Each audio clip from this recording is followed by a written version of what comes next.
आयोटाकडून Tukaram मुंढेंना free hand. खासगी आस्थापनांवर ठीक आहे, आता मंत्री आमदार खासदारांच्या हॉटेल्सवर पण धाडी टाका. खासगी हॉटेल्सवर कारवाई झाली, पण मंत्र्यांच्या आणि सरकारी कॅन्टीनचं काय? मुंबई हायकोर्टाने आता एफडीएला थेट हा सवाल केला आहे. मंडळी, अन्न व औषध प्रशासन विभागाचे आयुक्त तुकाराम मुंढे यांच्या नेतृत्वाखाली राज्यभर अन्न भेसळ आणि अस्वच्छतेविरोधात मोठी मोहीम सुरू आहे.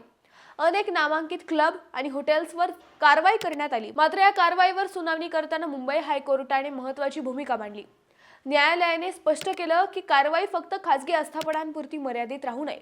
मंत्रालय, सरकारी कॅन्टीन, निमसरकारी संस्था आणि राजकीय नेते किंवा मंत्र्यांच्या मालकीच्या हॉटेल्सच्याही तपासण्या करा, असे निर्देश देण्यात आले.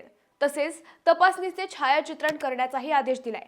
न्यायालयाने हेही सांगितले की नियमभंग आढळल्यास आधी सुधारणा करण्याची संधी द्यावी.